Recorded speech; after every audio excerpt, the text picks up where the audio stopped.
باب في الإيمان. حدثنا علي بن محمد الطنافسي قال حدثنا وكيع قال حدثنا سفيان عن سهيل بن أبي صالح عن عبد الله بن دينار عن أبي صالح عن أبي هريرة قال قال رسول الله صلى الله عليه وسلم الإيمان بضع وستون أو سبعون بابا أدناها إماتة الأذى عن الطريق وارفعوها قول لا الہ الا اللہ والحیاء شعبۃ من الایمان. یہ باب ایمان کے بیان میں ہے. ایمان کا اصل معنی ہے دل سے سچا جاننا، تصدیق قلبی. اصل ایمان کیا ہے، اس سلسلے میں اختلاف ہے. حنفیہ اور محققین کا یہ مذہب ہے کہ اصل ایمان تصدیق قلبی کا نام ہے اور زبان سے اقرار یہ احکام اسلام جاری کرنے کے لیے شرط ہے. تو اس لحاظ سے اصل ایمان حنفیہ کے نزدیک اور محققین کے نزدیک یہ بسیط ہے، اس میں جز نہیں. مطلب یہ ہے کہ اگر کوئی دل سے اللہ کی وحدانیت اور رسول اکرم صلی اللہ علیہ وسلم کی رسالت اور ان کی لائی ہوئی شریعت کو دل سے مان لیتا ہے، سچا جانتا ہے، تو وہ ایمان والا ہو گیا. ہاں، اس پر اس وقت تک ایک مومن اور مسلم کے احکام جاری نہیں ہوں گے جب تک اپنی زبان سے اس کا اقرار نہ کر لے. گویا اجرائے احکام اسلام کے لیے اقرار باللسان شرط ہے. اور بعض لوگوں نے یہ کہا، جن میں شوافع ہیں، محدثین ہیں، کہ ایمان بسیط نہیں، مرکب ہے. یہ تین چیزوں کے مجموعے کا نام ہے. ایک تو تصدیق بالقلب، دوسرے اقرار باللسان، تیسرے عمل بالارکان. یعنی مطلب یہ ہوا کہ زبان سے تصدیق کرنا نہیں، دل سے تصدیق کرنا، زبان سے اقرار کرنا اور پھر ان پر عمل کرنا، یہ تینوں چیزوں کے مجموعے کا نام ایمان ہے. اسی وجہ سے عام طور سے محدثین جو شوافع ہیں وہ یہ باب باندھتے ہیں تو اس میں وہ حدیثیں لاتے ہیں جن میں ایمان اور مومنوں کی خصلت کو پر ایمان کا اطلاق کیا گیا ہے. وہ اس سے وہ اپنا یہ موقف ثابت کرنا چاہتے ہیں کہ عمل بھی ایمان کا ایک حصہ اور جز ہے. ہمارے علماء حنفیہ اور محققین اس سلسلے میں یہ بات کہتے ہیں کہ اصل تو ایمان تصدیق قلبی کا نام ہے، جیسا کہ قرآنی آیات سے واضح ہے اور بہت سی احادیث سے بھی. اب رہ گئی بعض وہ احادیث یا وہ آیات جن میں عمل پر بھی ایمان کا اطلاق آیا ہے، تو اس سے مراد وہاں اصل ایمان نہیں، ایمان کامل ہے. اور ہم بھی اس بات کے قائل ہیں کہ ایمان اس وقت تک کامل نہیں ہوگا جب تک انسان تصدیق قلبی کے ساتھ اقرار باللسان اور عمل بالارکان نہ کرے. جب تک عمل نہیں کرے گا اس وقت تک ایمان کامل نہیں ہوگا. تو یہ ایمان کامل کے حصے ہیں. لہذا یہ تعویل آپ یاد رکھیے اور اس کے بعد حدیث کا ترجمہ سنیے. قال عن ابی ہریرہ قال قال رسول اللہ صلی اللہ علیہ وسلم الایمان بضع وستون او سبعون بابا ادناها اماطۃ الاذى عن الطریق وارفعها قول لا الہ الا اللہ والحیاء شعبۃ من الایمان. حضرت ابو ہریرہ سے روایت ہے، انہوں نے کہا کہ رسول اللہ صلی اللہ علیہ وسلم نے ارشاد فرمایا کہ ایمان کے 60 یا 70 سے زیادہ کچھ زیادہ دروازے ہیں. بدون کا لفظ با کے کسرے اور ضاد کے سکون کے ساتھ، اور بعض لغات میں با کے فتحے اور ضاد کے سکون کے ساتھ بھی آیا ہے. اس کا اصل معنی تو ہوتا ہے شے کا کوئی ٹکڑا اور حصہ. لیکن جب یہ عدد کے لیے بولا جائے تو اس میں 3 سے لے کر کے 9 تک کے اعداد کے لیے بطور ابہام یہ بولا جاتا ہے. تو الایمان بدع و ستون اور 70 بابن کا معنی یہ ہوا کہ ایمان کے 60 یا 70 سے کچھ زائد دروازے ہیں۔ یہاں راوی کو شک ہے کہ سرکار علیہ الصلوۃ والسلام نے 60 فرمایا یا 70 فرمایا، اس لیے دونوں کو ذکر کیا۔ بدون تو فرمایا تھا، لیکن اس کے بعد 60 فرمایا یا 70 فرمایا، اس میں شک ہے، یہ اس کو ذکر کر دیا، اپنی امانت داری کو سامنے رکھتے ہیں۔ ادناہا اماطۃ الاذی عن الطریق، ان میں سب سے ادنا، سب سے نیچے کا درجہ راستے سے تکلیف دہ چیز کو دور کرنا، ہٹانا۔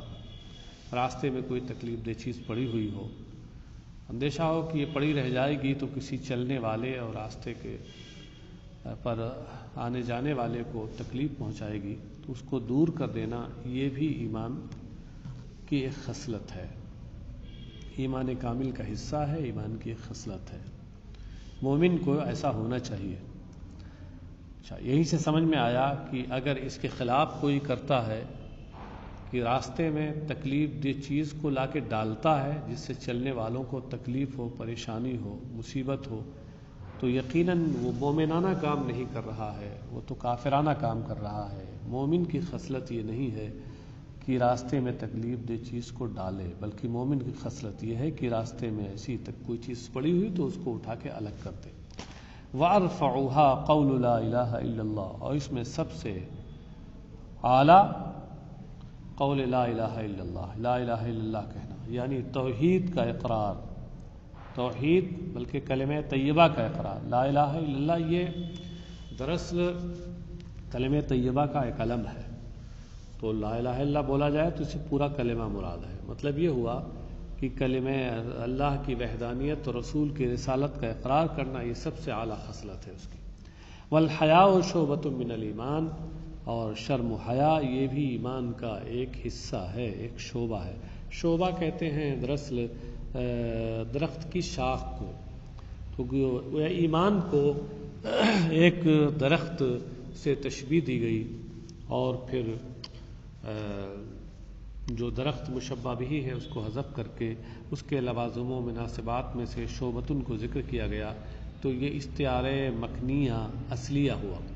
استعارہ مکنیہ اصلیہ کے طور پر یہاں ایمان کی خصلت کو ایمان کا شعبہ یعنی ایمان کی شاخ کہا گیا۔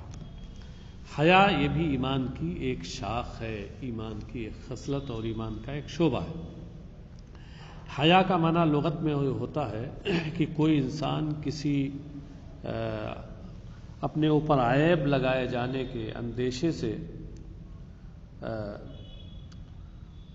اس کے اوپر جو ایک طرح کی حالت طاری ہوتی ہے اور ایک طرح کی تبدیلی جو اس کے جسم پر رونما ہوتی ہے، اس کو لغت میں حیا کہتے ہیں، اور شریعت میں حیا اس خصلت کو کہتے ہیں اور اس عادت کو کہتے ہیں جو انسان کو قبیح اور بری چیزوں سے پرہیز کرنے پر آمادہ کرے اور کسی حق والے کے حق میں کوتاہی برتنے سے روکے، اسے بری چیزوں سے بچنے پر جو عادت آمادہ کرے اور کسی حقدار کے حق میں کوتاہی برتنے سے جو عادت روکے، ایسی عادت اور ایسی خصلت کو شریعت میں حیا اور شرم کہتے ہیں۔ تو اس طریقے کی یہ عادت اور خصلت، یہ ایمانی عادت اور خصلت ہے، یہ ایمان کامل کا حصہ ہے۔ شعبتن میں جو تنوین ہے یہ برائے تعظیم ہے، تو الحیاء و شعبۃ من الایمان کا معنی ہوا الحیاء و شعبۃ عظیمۃ من الایمان، یہ ایمان کی ایک عظیم خصلت ہے۔ حدثنا ابو بکر بن ابی شیبہ قال حدثنا ابو خالد الاحمر عن ابن عجلان، یہاں سے تحویل السند ہے۔ وحدثنا عمرو بن رافع قال حدثنا جرير عن سهيل جميعا عن عبد الله بن دينار عن ابي صالح عن ابي هريرة عن النبي صلى الله عليه وسلم نحوه۔ مطلب ان حضرات نے یہ حضرت ابو ہریرہ سے یہ حدیث روایت کی، اور حضرت ابو ہریرہ نبی اکرم صلی اللہ علیہ وسلم سے راوی ہیں۔ حدیث کا مضمون وہی ہے جو اوپر بیان ہوا۔ حدثنا سہل بن ابی سہل ومحمد بن عبد الله بن يزيد قال حدثنا سفيان عن الزهري عن سالم عن أبيه قال سمع النبي صلى الله عليه وسلم رجلا يعظ أخاه في الحياء فقال إن الحياء شعبة من الإيمان۔ حضرت سالم ابن عبداللہ سے روایت ہے، وہ اپنے والد سے روایت کرتے ہیں، ان کے والد حضرت عبداللہ ابن عمر ہیں۔ یہ سالم حضرت عمر رضی اللہ تعالیٰ عنہ کے پوتے ہیں، والد ان کے حضرت عبداللہ ابن عمر ہیں اور دادا حضرت عمر ابن خطاب۔ تو بہرحال حضرت سالم اپنے والد یعنی عبداللہ ابن عمر سے روایت کرتے ہیں، انہوں نے کہا کہ نبی اکرم صلی اللہ علیہ وسلم نے ایک شخص کو شرم و حیا کے بارے میں اپنے بھائی کو نصیحت کرتے ہوئے سنا۔ فقالا، تو سرکار نے فرمایا ان الحیا شعبۃ من الایمان، یعنی سرکار نے دیکھا کہ ایک شخص اپنے بھائی کو شرم و حیا کے تعلق سے نصیحت کر رہا ہے، اس کا بھائی شرم و حیا اختیار کرتا تھا تو یہ نصیحت کر رہا تھا اسے، تو سرکار علیہ الصلوۃ والسلام نے سنا تو اس موقع پہ فرمایا ان الحیا شعبۃ من الایمان۔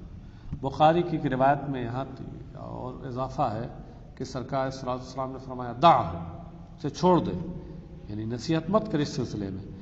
فإن الحیا شعبۃ من الایمان، کیونکہ شرم و حیا یہ ایمان کی ایک خصلت ہے اور شجر ایمان کی ایک شاخ ہے۔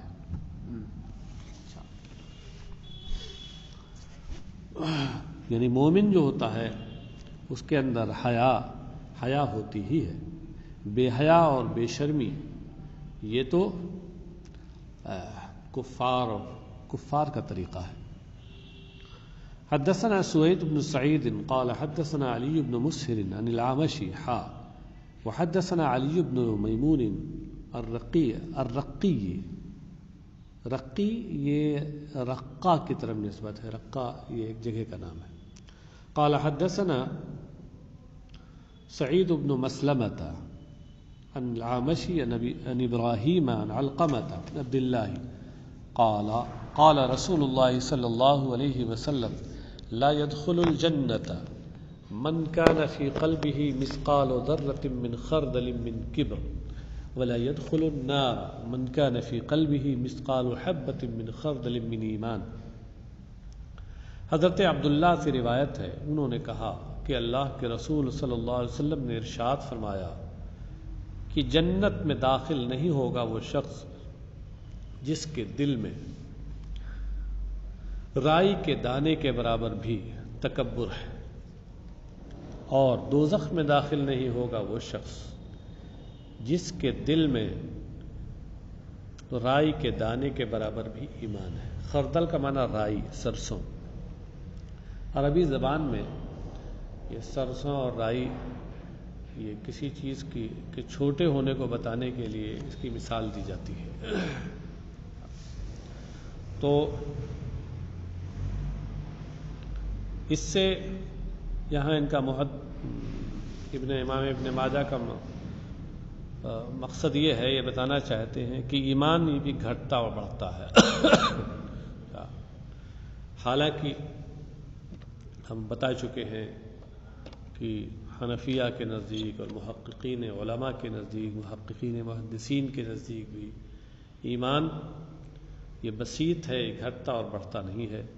گھٹتا اور بڑھتا جو ہے وہ اصل ایمان نہیں، ایمان کامل ہوتا ہے، اس میں اضافہ اور نقصان ہوتا ہے۔ تو حضرت عبداللہ سے روایت انہوں نے کہا کہ رسول اللہ صلی اللہ علیہ وسلم نے ارشاد فرمایا کہ وہ شخص جنت میں نہیں جائے گا جس کے دل میں رائی کے دانے کے برابر بھی تکبر ہو، اور وہ شخص دوزخ میں نہیں جائے گا جس کے دل میں رائی کے دانے کے برابر ایمان ہو۔ یہاں پہلے جملے کا کیا مطلب ہے کہ تکبر کرنا یعنی اپنے کو بڑا سمجھنا اور بڑائی کا اظہار کرنا اور دوسروں کو حقیر سمجھنا اور اس کا اظہار کرنا، یہ تکبر ہے۔ یہ چیز یہ رحمانی خصلت نہیں ہے، ایمانی خصلت نہیں ہے، یہ تو ابلیسی اور شیطانی خصلت ہے۔ تکبر عزازیل را خار کرد و زندان لعنت گرفتار کرد، عزازیل شیطان و ابلیس کو تکبر نے ذلیل و رسوا کیا۔ جب اللہ نے ان سے کہا تھا کہ آدم کو سجدہ کرو تو اس نے کیا کہا تھا؟ یہی نے کہا تھا کہ آدم مٹی سے پیدا ہوئے ہیں، ان کا پتلا مٹی سے تیار کیا گیا ہے اور میں آگ سے تیار کیا گیا ہوں، اور آگ مٹی پر فوقیت و فضیلت رکھتی ہے، میں بڑے ہو کر کے ان کو چھوٹے کو کیسے سجدہ کروں؟ تو اپنی بڑائی کا اظہار کیا، اس نے تکبر کیا، تو ہمیشہ کے لیے وہ لعنت کا طوق اس کی گردن میں ڈال دیا گیا۔ تو اب جو شخص تکبر کرے گا تو وہ جنت میں نہیں داخل ہوگا۔ یہاں جنت میں داخل نہیں ہوگا سے مراد دخول اولی ہے، یعنی چونکہ تکبر کرنا یہ ایک حرام کام ہے، اور جو شخص حرام کام کا ارتکاب کرے گا تو وہ عام حالات میں ابتدائی میں جنت میں داخل نہیں ہوگا، بلکہ اپنی گناہ کی سزا بھگتنے کے بعد اگر مومن ہے تو۔ وَلَا يَدْخُلُ النَّارَ مَنْ كَانَ فِي قَلْبِهِ مِثْقَالُ حَبَّةٍ مِّنْ خَرْدَلٍ مِّنْ ایمان، اور جس کے دل میں رائی کے دانے کے برابر بھی ایمان ہے تو وہ دوزخ میں داخل نہیں ہوگا۔ یہاں دخول سے مراد دخول دائمی ہے، ہاں دخول دائمی یعنی خلود فی النار ہے۔ مطلب یہ ہے کہ جس کے دل میں ایمان ہوگا تو وہ اگرچہ یا تو رسول اکرم یا تو اللہ تبارک تعالیٰ کے فضل سے اس کے گناہ معاف ہو جائیں، یا رسول اکرم صلی اللہ علیہ وسلم کی شفاعت کے نتیجے میں اس کے گناہ معاف ہو جائیں، اور نہیں معاف ہوتے ہیں تو وہ اپنے گناہوں کی سزا بھگتنے کے لیے دوزخ میں جائے گا، اور پھر بالآخر اس کو دوزخ سے نکالا جائے گا، ہمیشہ اس میں نہیں رہے گا۔ تو پہلی جگہ لا يدخلو میں دخول اولی مراد ہے، اور دوسری جگہ لا يدخلو سے یہاں دوام اور خلود فی النار مراد ہے۔ حدثنا محمد بن يحيى قال حدثنا عبد الرزاق قال انبأنا معمر عن يزيد بن اسلم عن عطاء بن يسار عن ابي سعيد الخدري قال قال رسول الله صلى الله عليه وسلم اذا خلص الله المؤمنين من النار وامنوا فما مجادلة احدكم لصاحبه في الحق يكون له في الدنيا اشد مجادلة من المؤمنين لربهم في اخوانهم الذين ادخلوا النار قال يقولون ربنا إخواننا كانوا يصلون معنا ويصومون معنا ويحجون معنا فأدخلتهم النار فيقول اذهبوا فأخرجوا من عرفتم منهم فيأتونهم فيعرفونهم بصورهم لا تأكل النار صورهم ومنهم من أخذته النار إلى أنصاف ساقيه ومنهم من أخذته إلى كعبيه فيخرجونهم فيقولون ربنا أخرجنا من قد أمرتنا ثم يقول أخرجوا من كان في قلبه وزن دينار من الإيمان ثم من كان في قلبه وزن نصف دينار ثم من كان في قلبه مثقال حبة من خردل قال أبو سعيد فمن لم يصدق هذا فليقرأ إن الله لا يظلم مثقال ذرة وإن تك حسنة يضاعفها ويؤتي من لدنه أجرا عظيما۔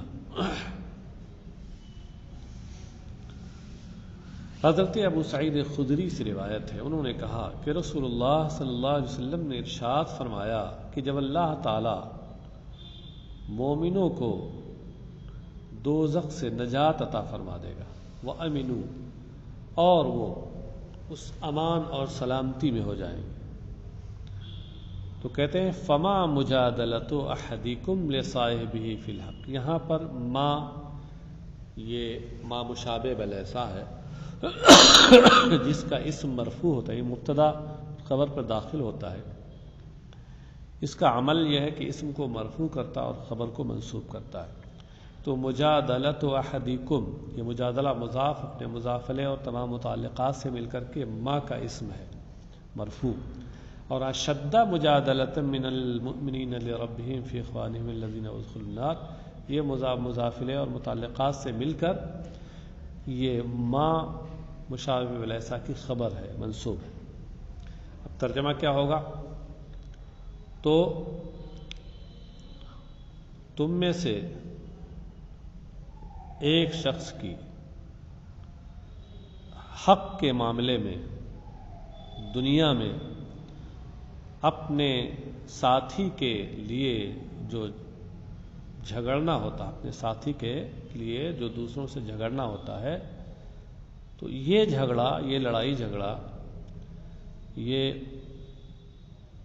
اپنے ان بھائیوں کے لیے جو دوزخ میں داخل کر دیے گئے ہیں اہل ایمان میں سے، تو ان کے تعلق سے رب تبارک و تعالیٰ سے جھگڑنے سے زیادہ سخت نہیں ہوگا۔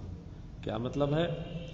مطلب یہ ہے کہ تم میں سے ایک شخص جو اپنے بھائی سے کے تعلق سے اس کی طرف سے، اس کی طرفداری میں دوسروں سے جھگڑتا ہے یہاں دنیا میں، کہ اگر کوئی اس کے بھائی کا حق دبا لیتا ہے، چھین لیتا ہے، تو پوری طاقت اور قوت کے ساتھ اس چھیننے والے سے بھائی کی جانب سے جھگڑا کرتا ہے، تو یہ جھگڑنا بنسبت اس جھگڑنے کے کم اور ہلکا ہوگا جو وہاں قیامت کے دن، قیامت میں اپنے اس مومن بھائی کے تعلق سے جنہیں دوزخ میں داخل کر دیا گیا، یہ بندہ اللہ سے جھگڑے گا، یعنی وہاں اللہ سے جھگڑا کرے گا اور کہے گا کہ یہ میرے بھائی تھے۔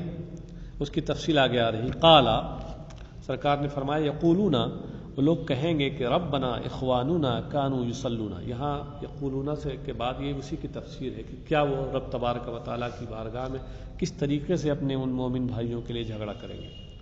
یقولون ربنا، کہیں گے اے ہمارے پروردگار پالن ہار، اخواننا کانوا یصلون معنا ویصومون معنا ویحجون معنا فادخلتهم النار، ہمارے یہ بھائی ہمارے ساتھ نماز پڑھتے تھے، ہمارے ساتھ روزہ رہتے تھے، ہمارے ساتھ حج کرتے تھے، تو نے انہیں دوزخ میں داخل کر دیا۔ فیقولو، تو اللہ تبارک و تعالی وہ رب رحمان و رحیم ارشاد فرمائے گا، اذهبوا، تم لوگ جاؤ، فاخرجوا من عرفتم منهم، ان میں سے جن کو تم پہچانتے ہو انہیں باہر نکالو، یعنی جن کو پہچانتے ہو کہ یہ تمہارے مومن بھائی ہیں، ایمان پر ان کا خاتمہ ہوا، ایمانی خصلت اختیار کرتے تھے تمہارے ساتھ، ان کو باہر نکالو۔ فیاتونہم فیعرفونہم بصورہم لا تأکل النار صورہم، تو یہ لوگ ان کے پاس جائیں گے تو ان کی شکل و صورت دیکھ کر کے ان کی شکل و صورت سے انہیں پہچان لیں گے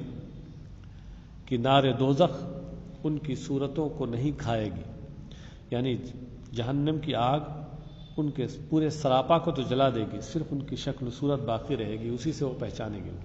فَمِنْهُمْ مَنْ أَخَذَتْهُ النَّارُ إِلَىٰ أَنصَافِ سَاقَيْهِ، ان میں سے کچھ تو وہ ہوں گے کہ نار جہنم جن کی آدھی پنڈلی تک جن کو اپنی گرفت میں لیے ہوگی۔ انصاف نصف کی جمع ہے اور نصف کا معنی آدھا، اور ساقہ ہی تسنیہ ہے ساق کا معنی پنڈلی، تو ان میں سے کچھ تو وہ ہوں گے کہ آدھی پنڈلیوں تک آگ جن کو اپنی گرفت میں لے چکی ہوگی۔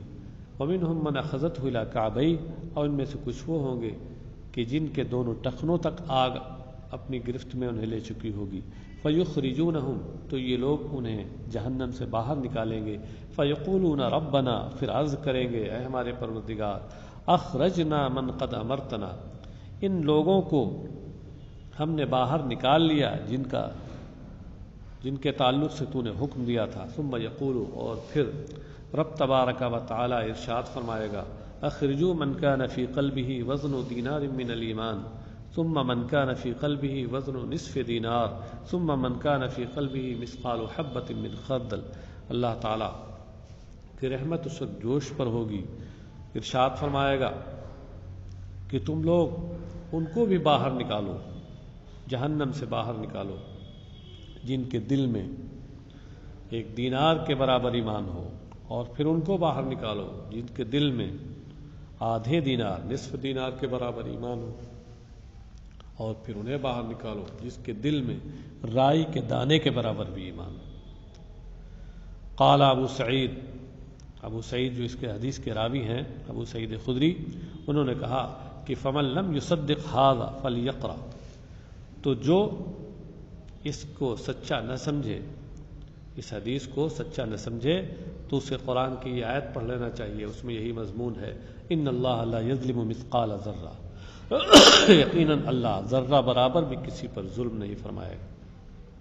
وَإِن تَكُ حَسَنَةٌ يُضَاعِفْهَا وَيُؤْتِ مِن لَّدُنْهُ أَجْرًا عَظِيمًا، اور اگر وہ نیکی ہوگی تو اس نیکی کو کئی گنا کر دے گا اور اپنے پاس سے اسے اجر عظیم عطا فرمائے گا۔